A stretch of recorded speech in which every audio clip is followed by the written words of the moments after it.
Aluminium, Velo, Titanium. Carbon, Aluminium, Velo, Titanium.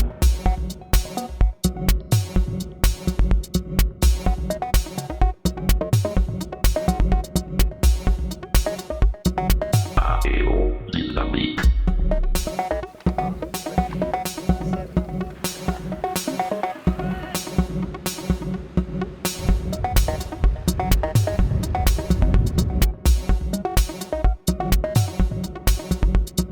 Carbon, Aluminium, Velo, Titanium.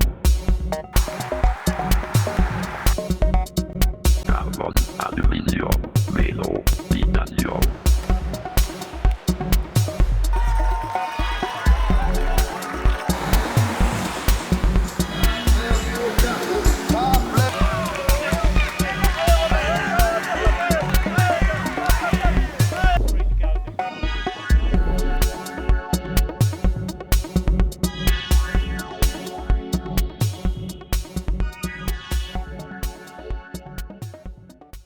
Cycling was part of my life from a very young age.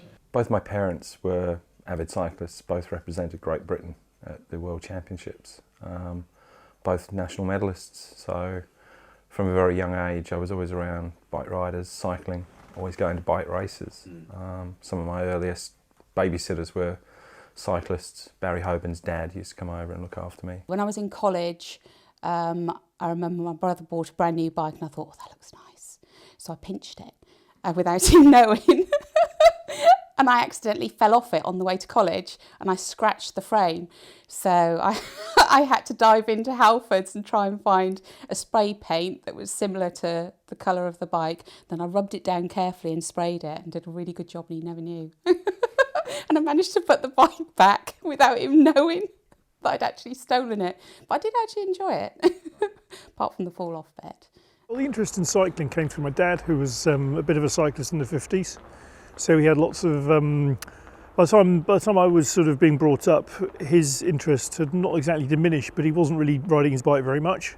But he still had quite a few old cycling magazines from the 60s lying around, and looking back, those mags obviously meant quite a lot to him because they'd been through 2 or 3 house moves with us.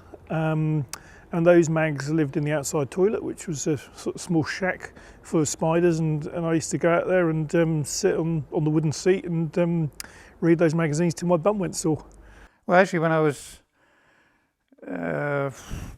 maybe this age here, I don't know, 7 or 8, I suppose, my mother bought a second-hand Gresham Flyer 3-wheeler bicycle. And my brother, who was 3 years older than me, always used to sit on the back, and we used to tear down the street. And I'd almost take it to bed with me, this bike. So I think that's exactly where it started. Well, I started cycling with the local club in my town, Carrick-on-Suir. And the reason I did start in the club, that there was always a club in Carrick-on-Suir before I got into bike racing for many years before. But within the club, they had a little bit of, or maybe a big bit of a break-up in the committee. And then some of the guys that left the club, they started a second club in the town. And I had a brother, Joseph, who was 2 years older. He was at secondary school in Carrick-on-Suir, and he started because the guys from the club were starting up. They went to the school, and he started probably I think about 2 months before. I guess it was inevitable, really, because my grandparents were cyclists in North London back in the 30s, and my mum and dad both rode bikes and primarily cycle touring, but so you know, cycling family through and through. So I guess it was inevitable it was going to happen. Living on the Ashdown Forest back in the day, in the mid-70s, you know, the one of the modes of transport was a bicycle. You know, obviously it was a lot of different back then. You know, I had a mate, my brother, a couple of mates down the road. We all had bikes.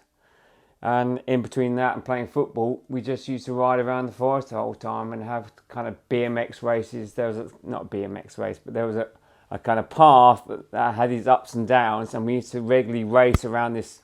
Maybe it took 1 minute circuit, and then we progressed onto longer rides to the extent of going down to the coast and back. You know, when in the mid-70s, when I was about 16, my brothers and friends were 13, 14, 12 even.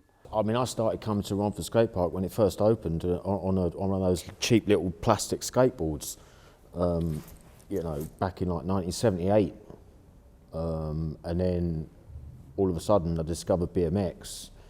You know, I was living in Essex, went down my local bike shop, and all of a sudden saw these Mongoose bikes. I was like, wow, you know, these like really like colourful, you know, like yellow tough wheels and all this kind of stuff, and I was just like, wow, you know, I want a piece of this, you know, and then I started riding here about 1981, and then by about 1983,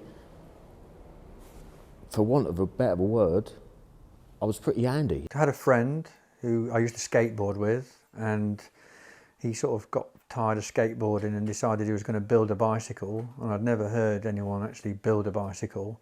I just assumed you bought one from a shop, and they just lived in sheds, and that was the end of it, and you rode them and then you put them away again. But he seemed to think the bicycle was a lot more complex and more exciting than that. And I went to visit him one day, and he took me to visit a friend of his who had a racing bicycle that he said I should go and look at.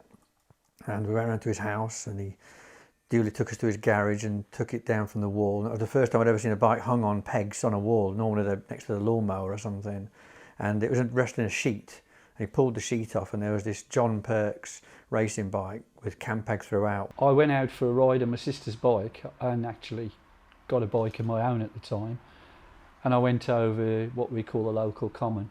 And I actually saw what turned out to be a bike race. I didn't know what it was at the time, but I found it very exciting. I mean, I was only about 12, 13 years of age, so it would be in the early 60s. And I sat on the corner for ages because there were arrows there waiting to see if he came again, and he never did. And I went home and I sat down and had my lunch, and my mum said, I said to my mum what I'd seen. I said, I'm going to have a go at that one day.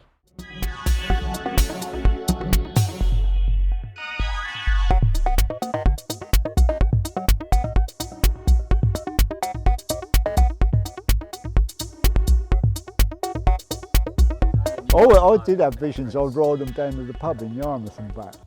But I've always... It's not a pub bike. It's not a pub bike. But I've all rocked up down there, and my mates would go, yeah, that's all right, what is it? And, you know, they wouldn't know what it was. And if I went and left that anywhere, it'd disappear in about 5 seconds flat, wouldn't it?